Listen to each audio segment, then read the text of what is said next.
Sugura nato dinhi kang former President Rodrigo Roa Duterte nga niingon nga game kuno siya mo attend sa House Quad Committee hearings bahin sa extrajudicial killings nga gituohan nga nahitabo sa iyahang administrasyon.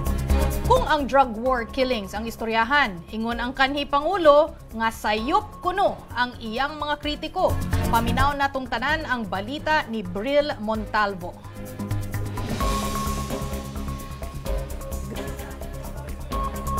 So, hindi naman ako presidente. I'm just an ordinary man. I'm ready for that. Okay, di maganda ho yan. Napakagandang event. Hindi ako atras dan sa. Di po sila lahat. Mao kini ang nahimong tubag ni kaning Presidente Rodrigo Duterte sa pangutana kaniya sa iyang legal advisor na si Sal Panelo ngadto sa iyang programa sa SMNI kung andam ba kini nga mutambong sa gihimong Quad Committee hearing sa Kamara mahitungod sa war on drugs ubos sa iyang administrasyon. Kung ugaling maimbitahan kini, una matod pa nga ipangutana ni Duterte kung unsay buot nga madunggan sa mga mambabalaod ngadto kaniya ug ihatag gilayon niya kini. Pero kung sa pangutana, kung aduna by reward system para sa mga drug offenders kani adtong presidente pa kini, mao kini ang tubag ni Digong. Walang pulis na papasok ng makukulong sila. Walang reward yan. Hindi ako magbibigay ng reward. Kung ang pinakamaano sila sa akin is pag mission accomplished, is yayain ko sila sa restaurant, magkain kami, and I congratulate them.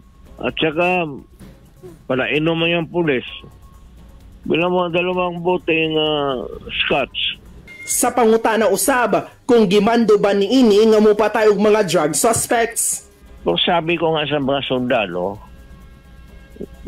give them the chance to fight so that if they fight, then we would be justified in killing them, and that is one problem solved for the day. Totoo yan.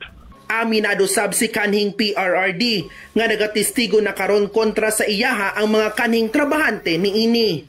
Temporary alliances, friendships that are fragile from time to time, this kind of little crisis or crises would prop up, and we'll just have to deal with the problem as the way that we should deal with any problem in life. Gawas sa Kamara, ginasugyot karon nga magpahigayon sab og hearing sa drug war didto sa Senado. Pero sumala ni Senator Risa Hontiveros, dili matud pa siya excited nga maka face-to-face si Duterte dinhi. Para sa akin, siya yung epitome ng extrajudicial killings. Siya yung epitome ng war on drugs. Para sa One Page, Bril Montalvo, News 5.